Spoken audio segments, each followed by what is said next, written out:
nakita dito. Ay, unable to start a page. Ha? Unable daw. Commercial.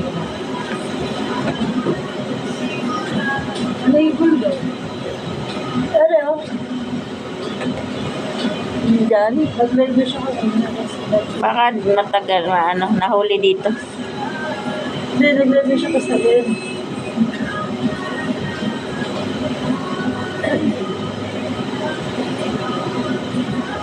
Ito na yon. Hindi na. Cellphone meron din.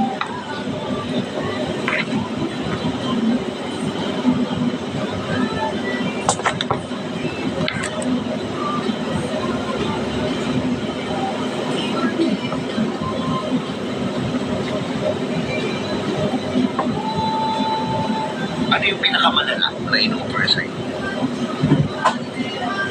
Ano yung pinakamalala na in-oversight?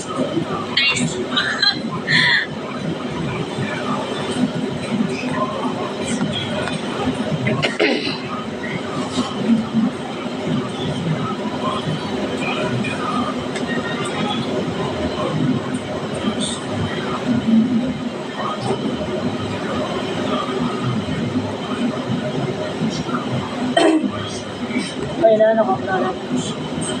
Dito na. Okay, nagkagano ka rin. Ha? Okay, nagkagano. Nandito na? Oo, I mean, ba't nagkagano ka nila na live na lang sa'yo? Commercial lang ako rin.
Forty seconds na lang. Ha? Ah.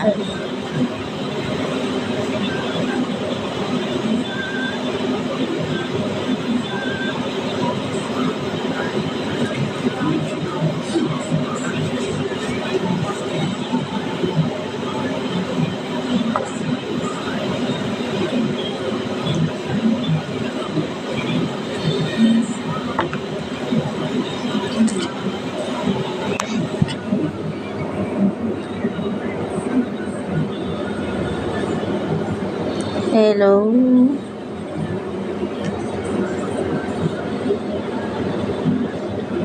Shout out.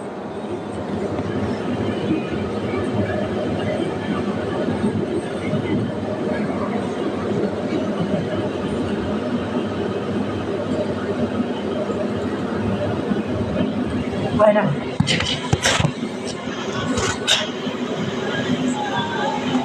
Hello? Ano na? Hello? Pwede na Wala ba? pa. Wala pa.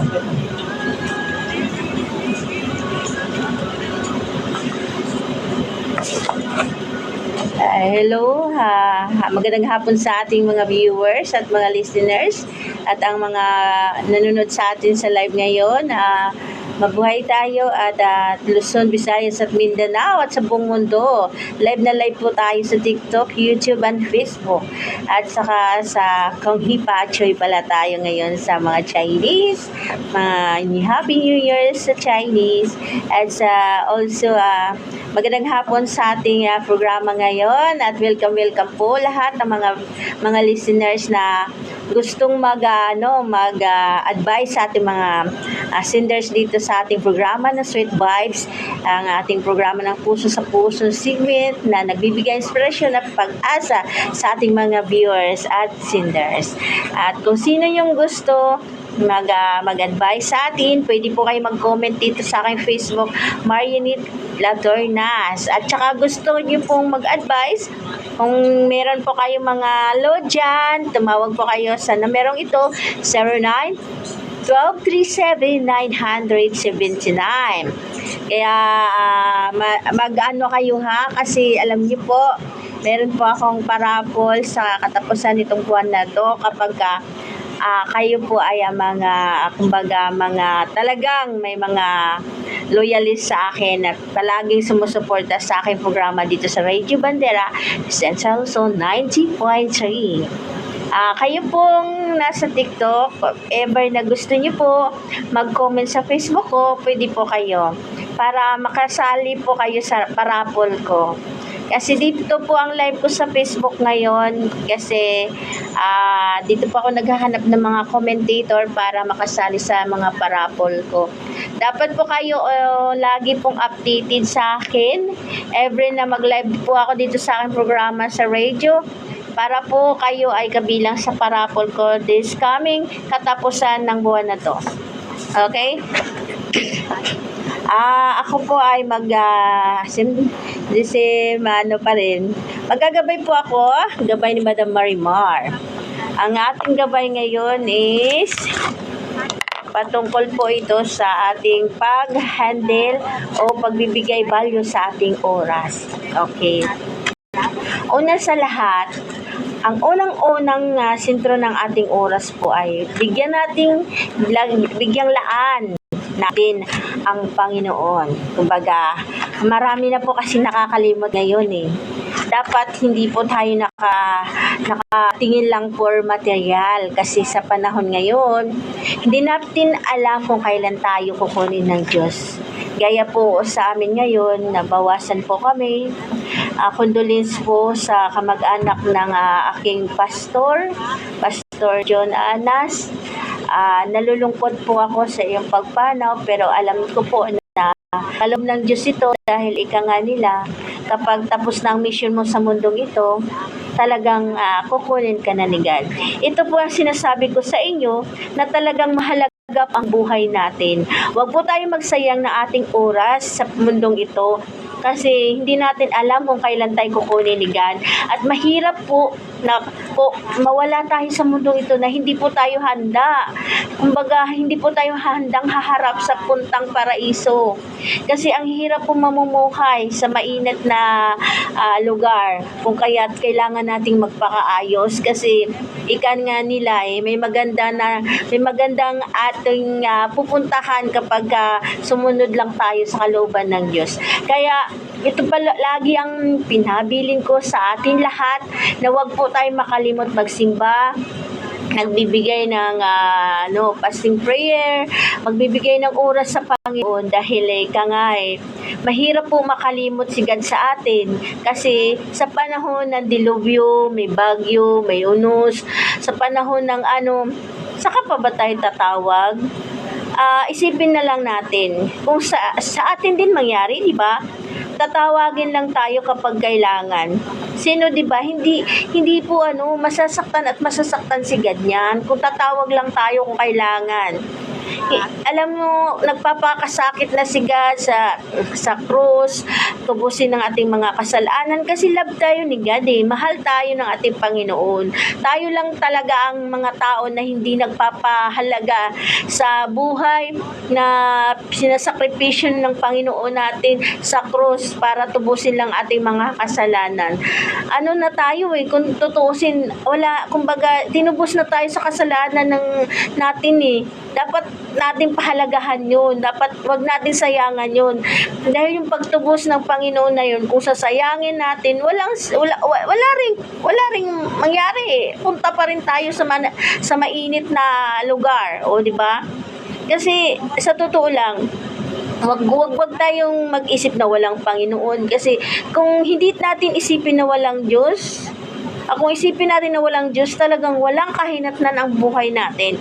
Talagang wala tayong goals, wala tayong para tayo namumuhay sa mundo na to na puro material lang talaga. Nakakasakit tayo ng damdamin ng iba, nakakaapak tayo ng iba, nagja-judge tayo ng tao, kasi puro makamaterial ang ginagawa natin. Kung kaya ang buhay natin, hindi natin makakamit yung kapayapaan na hinahangad natin dahil puro material ang iniisip natin. At lagi natin pakatandaan, ang ating material, kapag nagugutom ang spiritual natin, wala po tayong satisfaction. Wala tayong matatanggap na kapayapaan sa mundong ito kapag hindi tayo committed sa Panginoon. Kasi kahit hindi man natin tatanggapin na may Diyos, kasi marami po akong na-encounter din na walang paniniwala, kahit sabihin man natin, kahit i-deny man natin sa ating sarili, palagi natin pakatandaan na sa bawat trials natin, kapag hindi tayo bibigyan ng pag-asa ng Panginoon, hindi tayo mabubuhay. Lagi tayong pinagbibigyan ni God kahit ang sama-sama natin, binigyan tayo ng himala na nabubuhay tayo sa mga bagay na aksidente, nabubuhay pa rin tayo. May mga bagay na hindi natin ma-explain, nabubuhay pa rin tayo, na naaayos yung mga buhay natin, yung mga sakit natin gumagaling. Yan lagi isipin natin na may Diyos na nakatingin sa atin at nagmamahal sa atin. Kaya wag nating walang bahala ang pagtitiis ng Panginoon sa krus para tubusin ang ating buhay.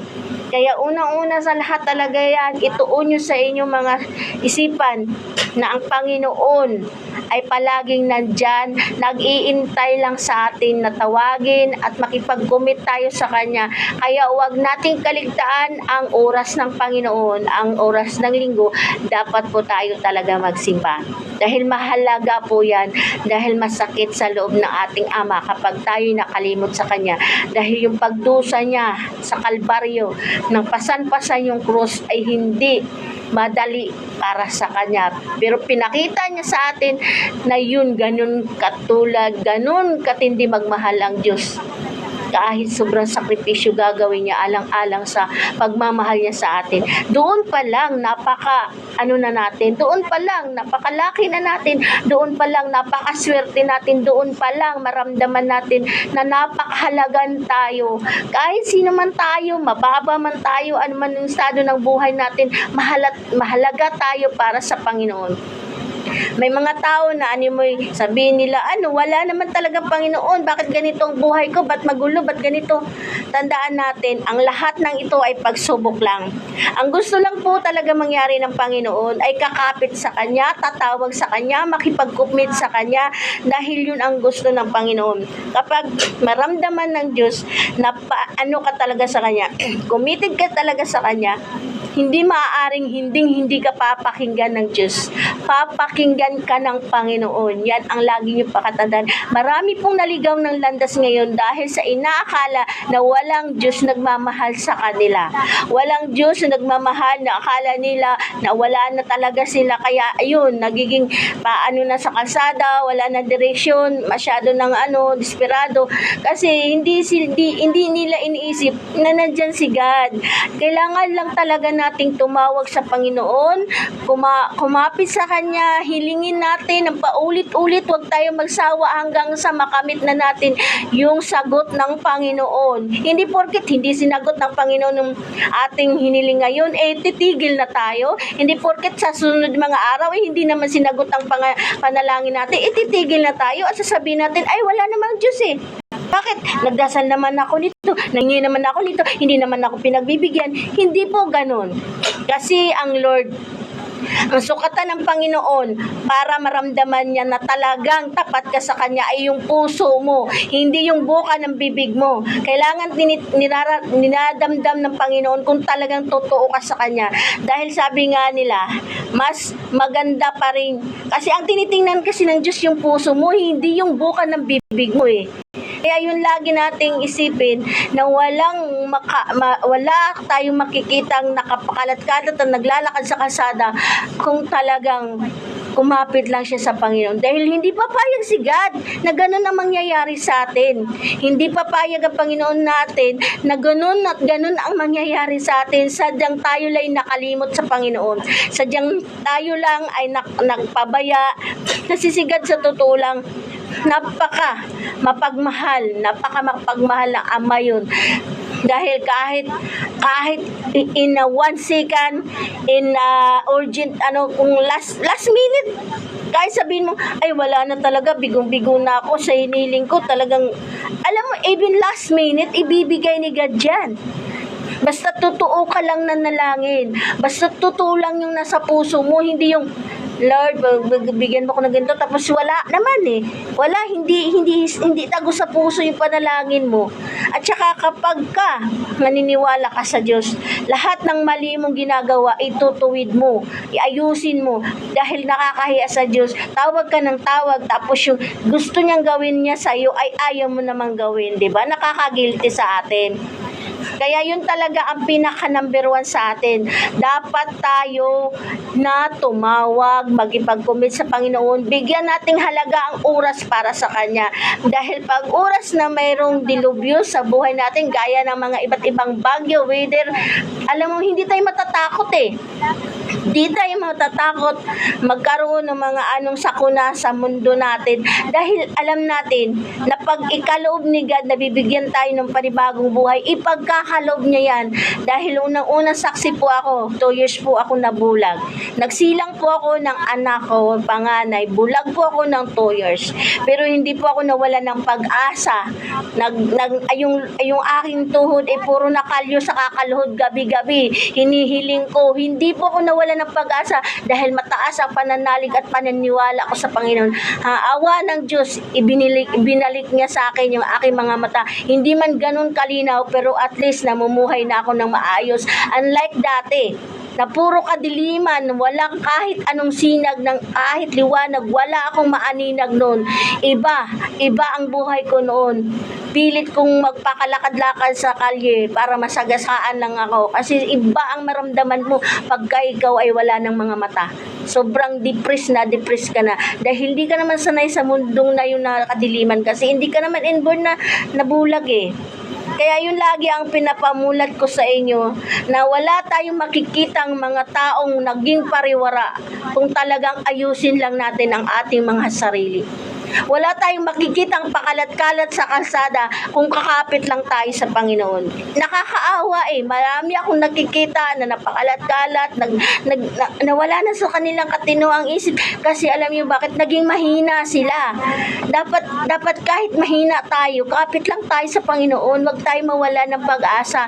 Yun at yun lagi kong palaging sa inyo dito, pinamulat sa inyo din. Ang sakit sa loob ko na sa tuwing nakikita ko yung mga tao sa lansangan na walang direksyon ng buhay, na halos hindi mo na makilala sa kanilang anyo.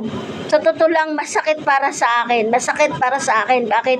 Dumanas din ako ng depression. Pero dahil sa pananalig sa Diyos, dahil sa tiwala ko sa Panginoon, dahil sa sobra kong sa Kanya, nandito ako. Hindi ako umabot sa punto na nagiging taong grasa.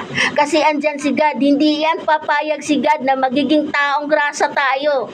Dahil si God, Ama natin yan. Walang sinumang ama na gusto makikita na ang kanyang anak nagiging taong grasa.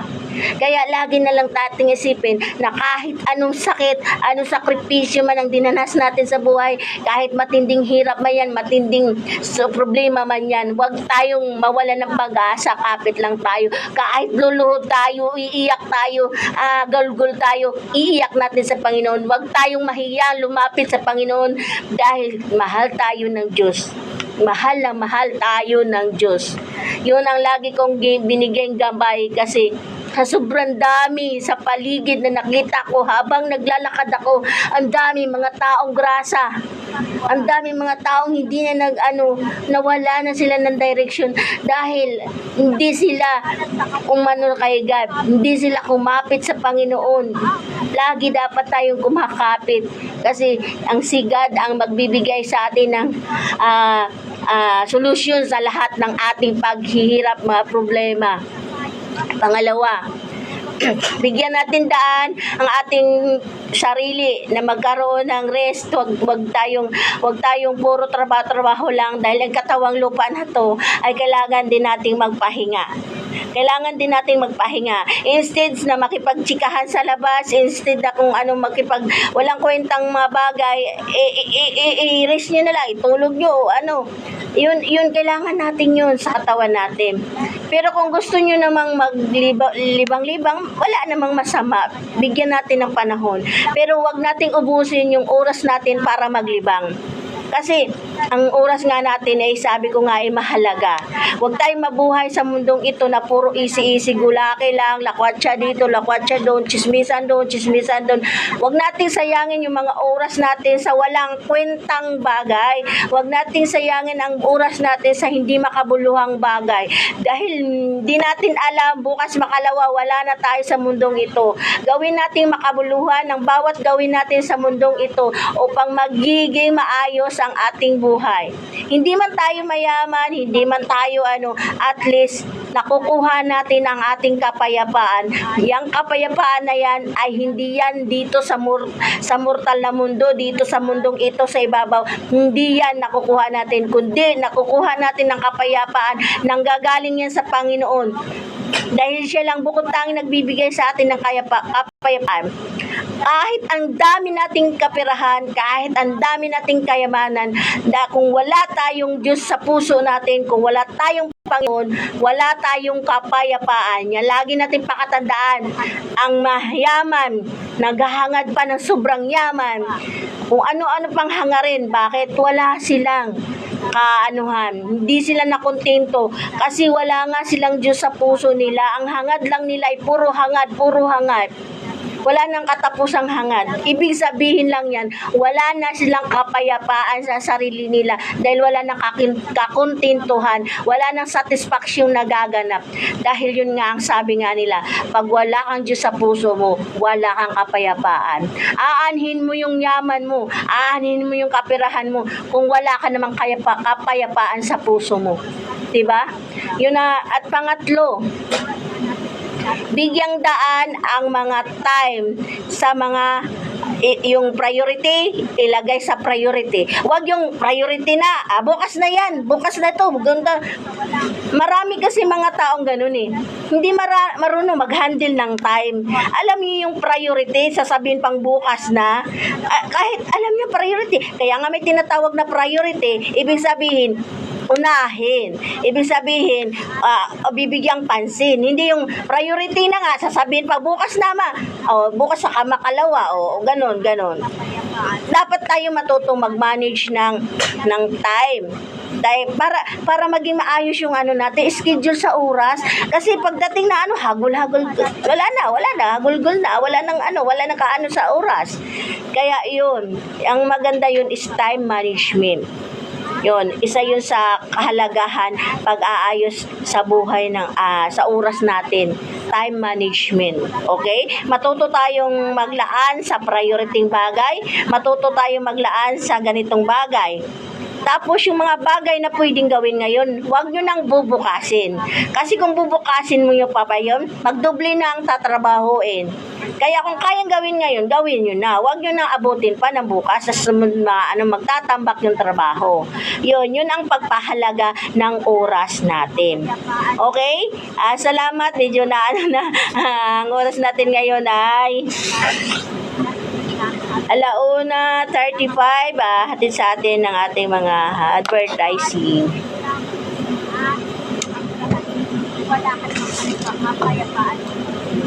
Commercial ka. Ha? Naka-commercial ka. Haba-haba.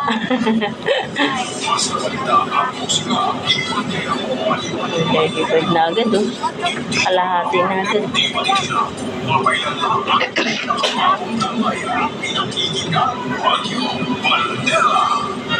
Ito ang bagong radyo-radyang sambayanang Pilipino.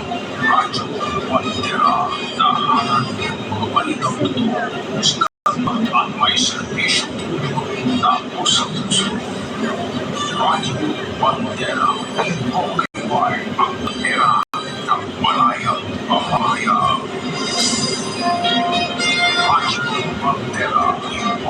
Okay, ang bandera ng malayang pamahayag. Alam niyo ba kung anong trending ngayon? Yung sabon na todo na ang benefits. Tipid pa sa bulsa. Introducing ang Rice 4-in-1 Premium Blue Soap. Ang sekreto ng kumpis ng luming pinagsama-sama sa iisang sabon. Coaching para sa dinaw, luta para sa kintaw, papaya para sa kinis, at karot para sa healthy glow. Plus, pa ng herbal ingredients tulad ng coconut oil at sunflower oil para sa healthy skin at Rice 4-in-1 Mamaya i-shout out ko ito Wish mga. to race pa ang madali mula sa lahat ng leading drugstores at supermarkets sa inyong mga lugar. Hanapin ang Rice 4-in-1 Premium Blues para sa kutis na blooming at healthy Rice 4-in-1 Premium Blues. Lo na todo sa presyong abot kaya ano pang hinihintay nyo? Bili na! Sa pagsikat ng araw, may ngiti ang isa't isa. May bagong pag-ibig, may dalang sigla. Isa.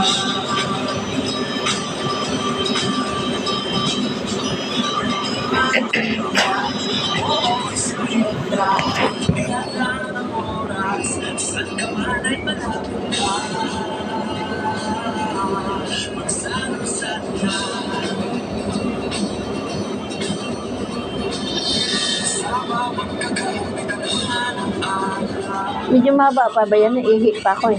Pwede? Sika, umpisa lang naman yan yung advertise. Magsasama ko pa tayo ko ba?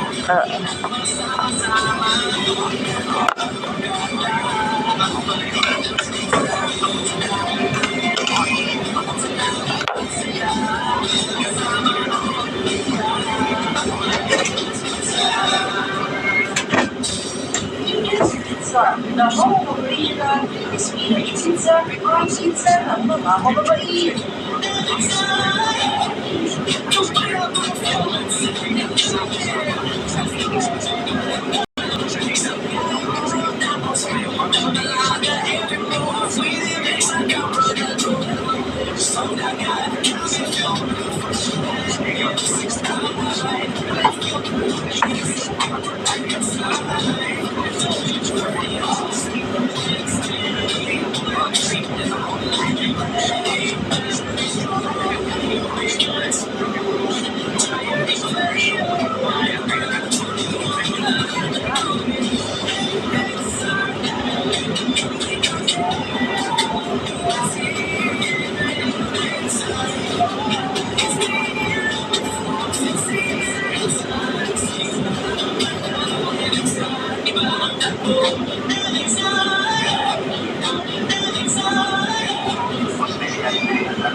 Dahil na dahil, sandali ilang mga sir, alam niyo ang bawa ng gagawin ko. Ako si Lloyd, kapag nanikit sa inyo ang mga gamit mo sa kanya, pwede yung pagkuhiti at mamatay. Bakit naman masira ang pundasyon ng buhay kapag nabuhay kayo? Kapag nakakita ng ganitong gawain, pili mo agad sa NGCPD hotline sa 0917-847-6427, 0918-847-6427. Isang paalala mula sa NGCPD. Alam niyo ba, mapanganin mo lang. Parang naging mapanganin niya pa ba? Ako si Lloyd, kapag gamit ka sa kulit o sa linya, ang mga gamit mo pagkulay, pwede kayong magkuhiti at mamatay. Makakasira din ito sa pundasyon ng tore na posibleng maging sakin. Malawang brown out kapag nakakita ng ganitong gawain, pwede mo agad sa 0917-847-6427, 0918-847-6427. Isang paalala mula sa NGCP. Sa ilong lumana, mapasaya at magpasaya. Sabayan natin ang sunrise, Gabon, era and rise. Rise, coffee, enjoy ka na, healthy pa. Rise, coffee, any time of the day, or a healthy family. Basta balita, basta musika, basta mga service, radyo, Bandera, pilit tinatapatan, hindi papantaya, basta radyo, Bandera.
Sa'yo, kailan ka ba magsisigil na hinang iyong pag-ibig?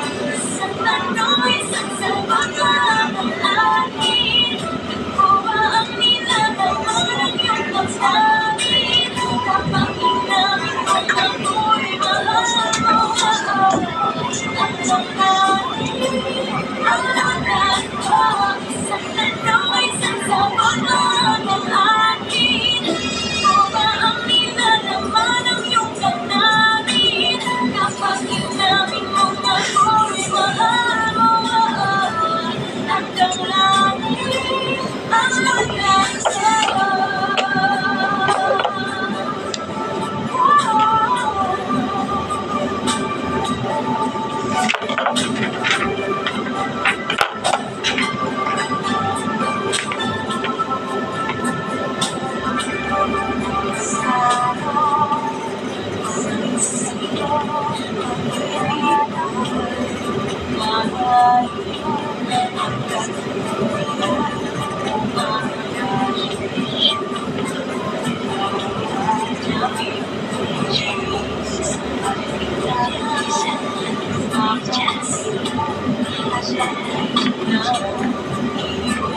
Pizza. Pizza. Original Spinach pizza. Pizza. Pizza na mabago. Try.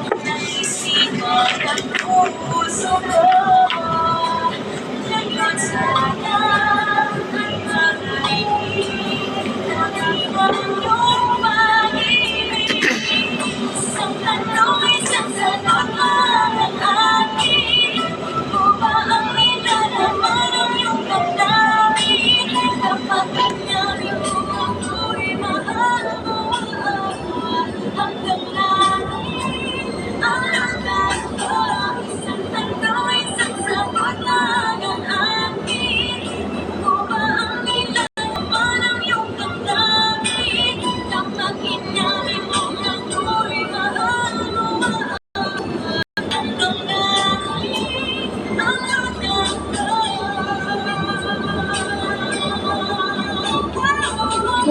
Saan pa na?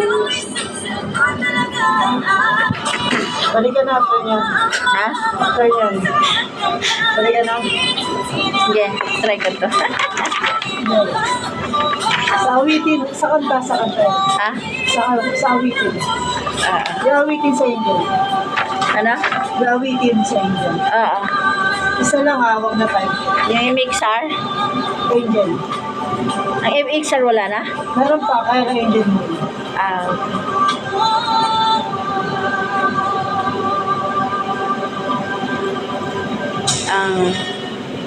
ang awitin ngayon ay alauna 45.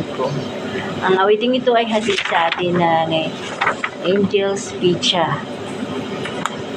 The Angel's Pizza, the home of original creamy spinach pizza and pizza ng mga babae. Pizza. Ang also sa ating MXR long last battery premium auto care.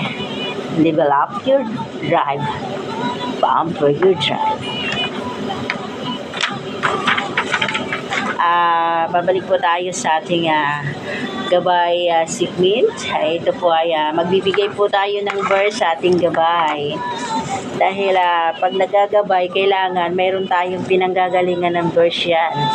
Para mas lalo tayong patatagin ng Panginoon. Ang verse natin ngayon ay patungkol ito sa ating pagpapahalaga.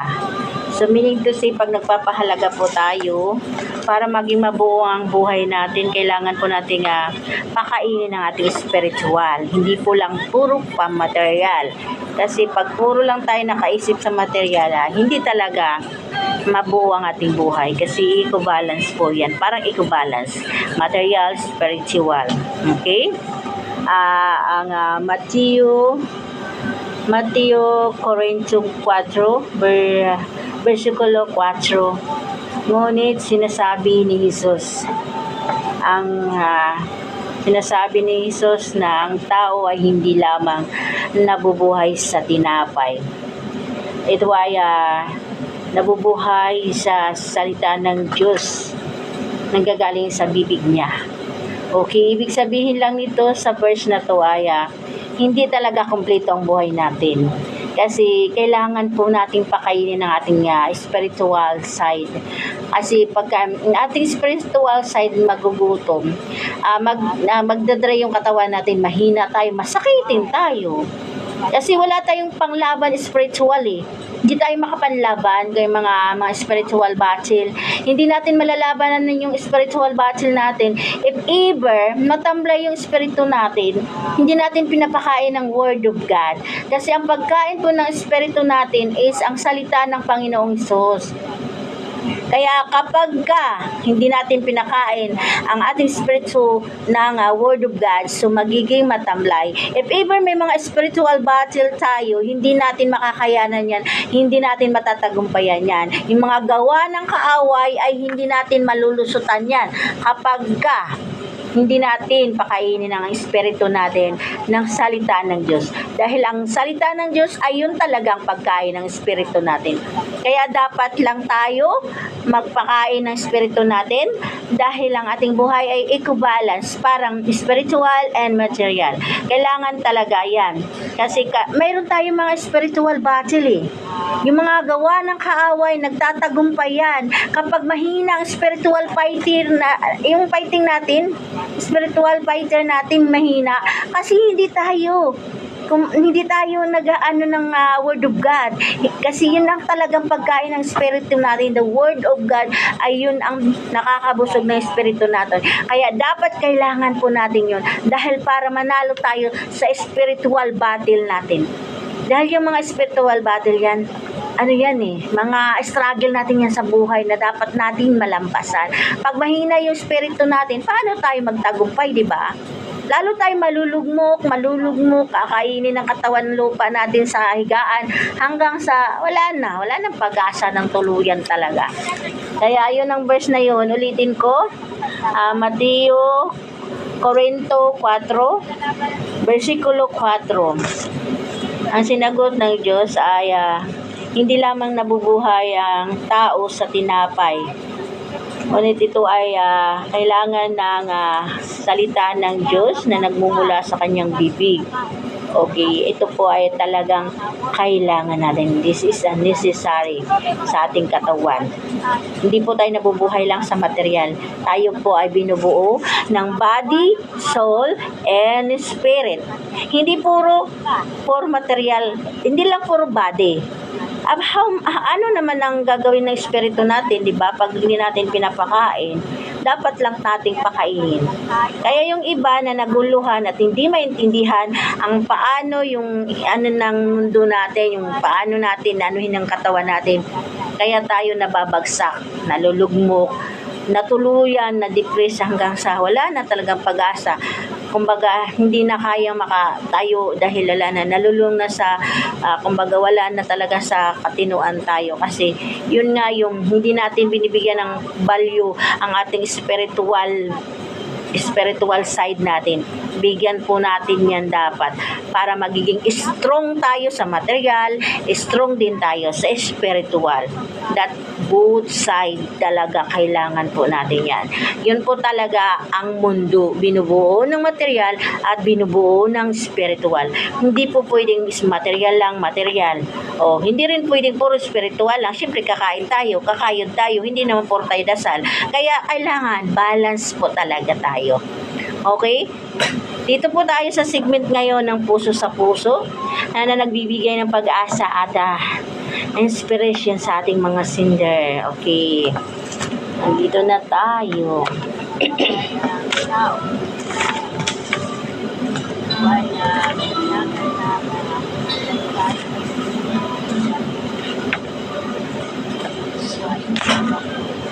There, sweet vibes. Nagpapasalamat po ako sa inyong programa dahil ang dami niyo pong natulungan. Batid ko po na kung saan nakarating ang inyong programa. Isa po ako sa kabilang ng inyong tagapag at subaybay sa inyong programa kung kaya't maging ako ay nagpakasakaling sumulat sa inyo upang maging makabahagi ng aking istorya ng buhay. Tawagin niyo lang po ako sa pangalang Lino, taga Bisaya. Ang problema ko po ay talagang bago lang, nitong ano lang. Pero nagmumula po ito nung kabataan ko. Alam niyo po, ako po talaga ay matinding nagtatago sa aking katauhan. Bakit po? Kasi po mayroon po akong isang ama na napakatikas, napakatapang, at isa po siyang sundalo. Ako naman po itong nagpe-pretend na matikas din. Matikas, matapang, matatag. Pero ang sa likod nito, hindi po alam ng aking parents na ako po ay isang marupok at isang malambot na nagnanasang maging babae talaga. Ito po talagang problema ko kasi nitong hindi ko na po kinaya na gusto ko na pong magladlad sa sarili ko. Talagang tumakas na po ako sa amin. Dahil ayoko pong makita at masilayan ng aking ama ang aking pag-iibangan nyo. Nagiging guard na kasi ako. Feminine talaga ang dating ko kasi nagsusuot babae po talaga ako. Ngayon po, dahil sa takot ng aking magulang, lalo na sa aking ama na napakatapang, hindi ko po talaga inaasam at hindi ko talaga pinapangarap na makita niya ang aking pagbabagong anyo. Ako po'y lumisan sa aming lugar sa dahilan pong tumakas po ako at doon nagladlad sa ibang lugar. Kung saan doon malaya akong kumilos, gumalaw, kung sino talaga ako. So, excuse me. Pero dumating po ang isang araw na hindi ko na po kinakaya. Ganito po talaga kapag anak ka. sadyang naghahanap ka talaga ng pagmamahal ng magulang. Kumbaga, sobrang miss ko na po talaga sila. Kung kaya ito na talaga ang problema ko. Paano po ba ako babalik sa amin kung ubod naman ng tapang ang ama ko? Hindi ko yata makakaya ng ano ang gagawin ng ama ko. Kasi alam niyo naman po, pag malambot, marupok, madaling masaktan. At ano po, ito po talaga, ito pong hingin ko ng payo sa iyo kung anong gagawin ko. Kung mananatili po ba akong dito na lang po o babalik po sa amin, sobrang gusto ko na po silang makita, sobrang na-miss ko na po ang aking mga magulang. Ang nagmamahal yung Cinder Lino. Salamat po. Alam ko po na mabigyan niyo po ako ng payo. Ito ating related kasi dito ang ating co-DG. Ano natin bigyan natin ng daan. Bigyan natin ng daan ng ating co-DG dito. Siya muna ang ating pagpapayuhin kasi related siya dito. Hanapin natin yung ating co-DG dito. Pagsasalitain natin.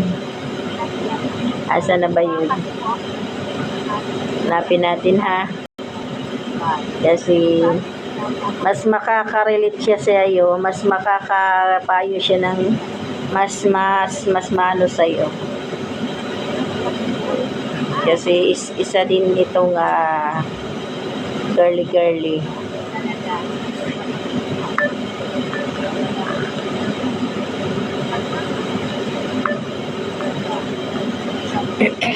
Hintay lang po, wag pong mainit. Yes, suspense. DJ Ren, tinatawagan na po kita kung nanonood ka sa aking live. Wala pa, sige, sa sunod. Yan, ako na muna magpayo, Hindi pa siya sumagot eh. Ayun na pala. Okay, dumating na. Ayan na. Hello. Nakinig ka ba? DJ Ren. Wait lang, hanap lang ako ng magandang signal. Wait. Wait and see. Okay. Yan, okay na mo. Yes. DJ Ren, kung meron kang number, mas malakas bang number sa Messenger? Ano? Sige, go na. Go na. Anong maipapayo mo sa ating Cinder? Sa sobrang takot niya doon sa magulang niya, nung hindi na niya kayang magladlad na siya, umalis siya sa poder nila para magladlad at magkaroon ng kalayaan sa kanyang pagiging girly. Ngayon, tumakas siya sa lugar nila. Nang teenager na yata siya nito. Bata pa siya, nandun pa naman siya. Tapos ngayon, gusto na niyang umuwi. Kaso, ang mahirap lang, takot, nananaig siya sa takot. Yung miss niya naghalo. Miss at takot ang naghahalo sa kanyang pakiramdam. Ano po may papayo niyo po sa kanya? DJ Ren, nandiyan ka pa ba? Ang ating co-DG sa ating programa ng Rachel Bandera Central Luzon, nandito na magpapayo sa ating Cinder. Hello, Madam Raymar. Ano yung name niya? Si Lino. Lino. Okay. Para sa'yo, Lino, sabi nga,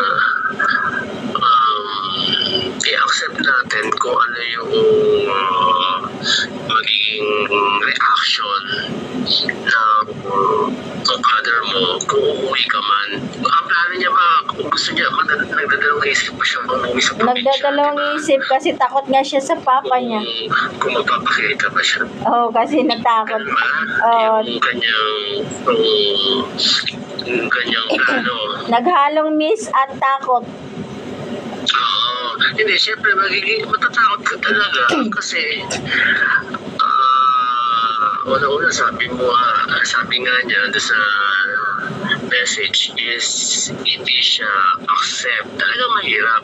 Kahit naman sinong magulang, lalo na sa lalaki, ang tatay, hindi matatanggap ng father niya kung gano'n yung kanyang pagkatao, image na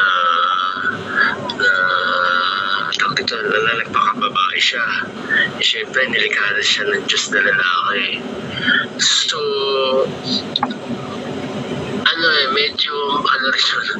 medyo very complicated yung magiging problema mo. Pero marami rin naman na meron din naman ilan, di ba?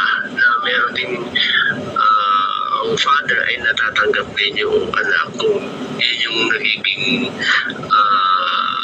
sexualidad ng kanyang anak. Pero syempre sa father mo, sabi mo, sundalo ba, di ba? Mahirap tanggapin. Una-una kasi pinangangalagaan lang yung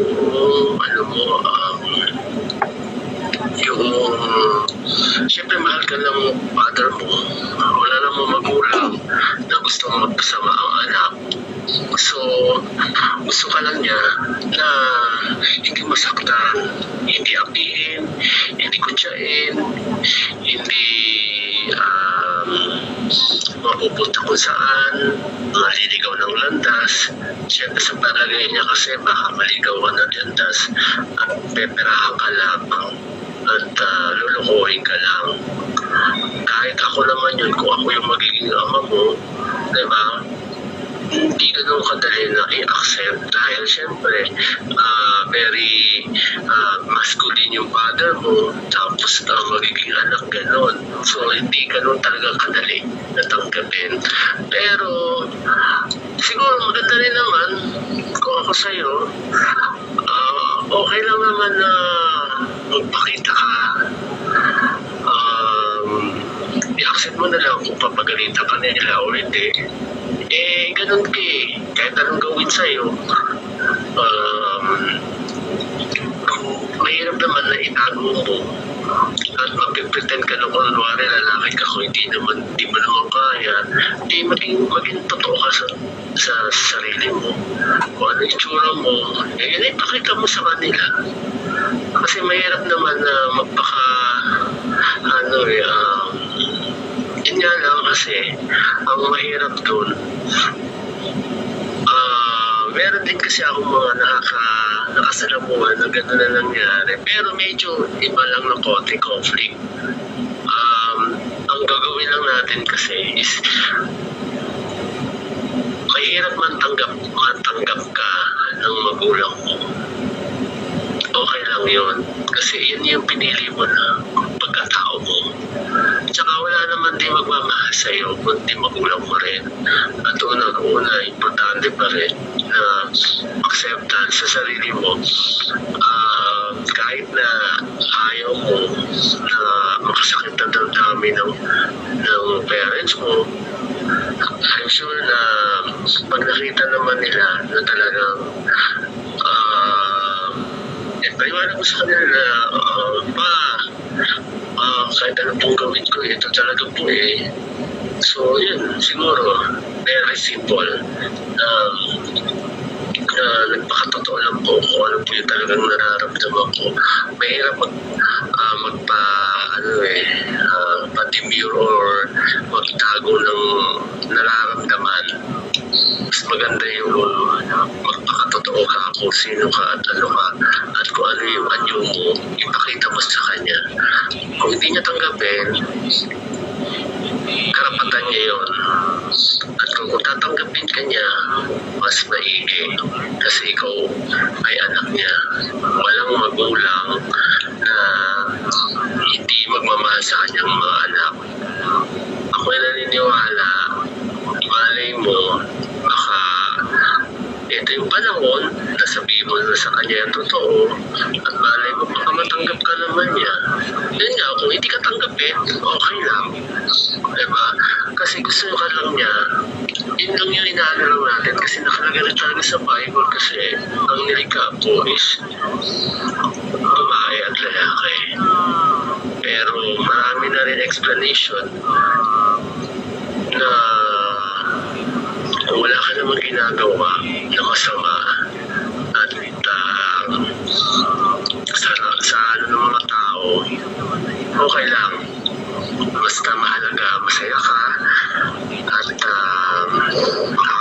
sa magulang mo.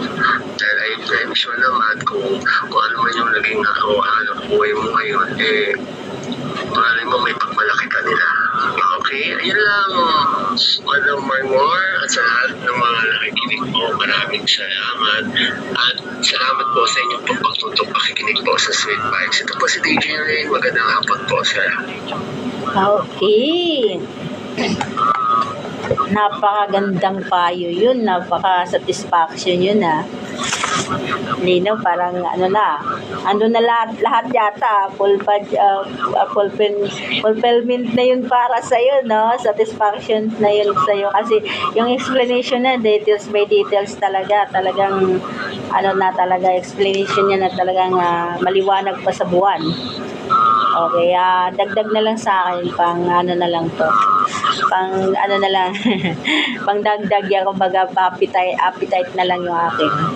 Okay, Lino, kung nakikinig ka man sa Cebu, area mo sa Cebu. Okay, kung nakikinig ka man ngayon at ngayon ay nandito ka sa Maynila, ito lang masasabi ko sa iyo. Sa tagal mong nawala sa paningin ng magulang mo, sa tagal ng hindi ka nila nakita, kung gaano mo sila na-miss, mas higit kang nami-miss ng mga yan. Sabi nga nila, kung ano yung naramdaman mo, mas doble ang nararamdaman ng magulang. Kaya kung gaano mo sila na-miss, Jack, nami-miss ka ng sobra nila. Kaya, wag kang matakot. Dahil kahit ganun ka man, nagagalit man yung magulang mo sa kasi ngayon lang di lang talaga alam. Kumbaga, ang mangyayari niyan is parang kumbaga magugulat. Di talaga maiwasan yan. Siyempre, expectation nila talaga is masculine ka talaga So, nandun na yun. Nandun talaga yun. Andun yung magugulat sila, nandun yung ma-disappoint sila. Normal lang yun mararamdaman ng isang magulang. Nang expectation is talagang masculine ka talaga, hindi ka feminine. Kaya, wag mo na siyang indahin yung galit nila. Kung sakaling magalit man, kumbaga, nandun nga yung sa kasabihan na kapag may ginagawa tayo na labag sa loob ng ating magulang, mayroon talaga yung nakaakibat na consequence niyan. So, ibig sabihin yan, tanggapin na lang natin. Kung sakaling, may mga magaganap na hindi pabor sa'yo. Kung sakaling hindi naman talaga pabor sa'yo, so, tanggapin na lang yung mga bagay na dapat nating tanggapin. I will give you example like, kagaya dati sa akin. Ako po kasi talaga mahilig mag-disco nung araw, nung kabataan ko. Ngayon, yung magulang ko ayaw nila ng ganun kasi sobrang silang, kumbaga sobrang makadiyos at na-over na sila sa pagiging conservative. Ang libang-libang ng disco dati ay ayaw nila yun kasi ang tawag nga nila is lugar nga daw ng kumbaga hindi yun angkop sa Panginoon. So bilang teenager nga na lumalaki sa maraming piyesta, may disco, parang syempre, parang iba kasi pag teenager ka mababa pa yung pag-uunawa mo sa mundo. Nandoon pa tayo sa lugar kung saan gusto natin ng enjoyment, ganun. So, hindi pa matured kasi. So, alam mo kung bakit? Tumatakas ako nung araw. Aminin ko, lumabas ako ng bintana. Tapos, nung pag-uwi ko, alam ko na kung anong kahinatnan ko, tatanggapin ko na lang. Kasi ganun Yun nga sinasabi nila, kapag may ginawa ka, may nilabag ka, may roles na nilalabag ka, siyempre may kaakibat yan na parang sa'yo. Kumbaga, hindi pabor talaga sa'yo. Yung mga araw na yun, siyempre, tanggapin ko, punishment. Kasi, lumayas ako, nag-disco ako kahit ayaw nila. Ang punishment naman ng parents ko dati, hubad ka, dapa ka, hubarin mo yung pante mo, tapos papaluin ka. Pag umiyak ka, bibilangan ka nila ng 100. Pag umiyak ka, dadagdagan nila yun. Dadamihan nila pagpalo. Kaya kahit anong sakit nun, tiisin mo. Kasi yung 100 maging 200 yun, kapalo. Pag iiyak ka pa talaga, magiging 300 yun. Kaya tigil na lang, huwag ka nang umiyak. Titiisin mo na lang yung sakit ng palo nila sa puwit. Yung walang saplot talaga, para mas maramdaman daw yung sakit at madadala daw. wala pa rin badala-dala, pero as usual, tanggap pa rin ng mga parusa. Ganun ako, hindi po ako nagtatanim ng galit sa parents ko. Kahit alam ko na lumabag ako sa batas nila at alam kong may parusa, ganun lang, gagawin ko. Sige, may parusa, tanggapin ko parusa. Pag uwi ko, at least tapos na ako nag-disco. Ganun ang prinsipyo ko dati. Parang, siyempre, teenager nga, hindi siya nagkakaroon ng wala pang maturity. Hindi pa alam kung paano gumalaw sa tamang sa mundo natin. Ngayon, awa naman ng Diyos, tapos na ako sa mga bagay na yan. Hindi na po ako nagliligalig kasi alam ko na ang goals ko sa buhay at saka matured na ako sa mga bagay-bagay. Kaya yun, example lang yun na gusto kong pulutan mo ng aral. Ang lahat ng mga bagay na nilabag mo, may batas sila na ayaw nila. Siyempre may katambas talaga yun. So kung ayaw nilang tanggapin, wala kang magawa. Kasi nilabag mo yung rules nila, nilabag mo yung expectation nila, nilabag mo yung kagustuhan nila. So, ang mangyayari nito, tanggapin mo kung ano ang sasabihin nila, tatanggapin mo kung anong desisyon nila. Pero sa tingin ko talaga, ang magulang, kahit gaano yan kabato, hindi ka matitiis niyan. Tanggapin ka nila niyan, maniwala ka sa hindi ka matitiis. Lahat ng magulang hindi kayang tiisin ng anak. Yan ang nakikita ko, hindi matitiis ng magulang ang anak. Mas natitiis pa ng anak ang magulang kaysa magulang hindi nila kayang tiisin ng anak. Kaya may posibilidad matatanggap ka. Kaya salamat, Lino. Itong iyong story ng buhay ay bibigyan natin ng buhay. Ang awiting ito ay para sa iyo.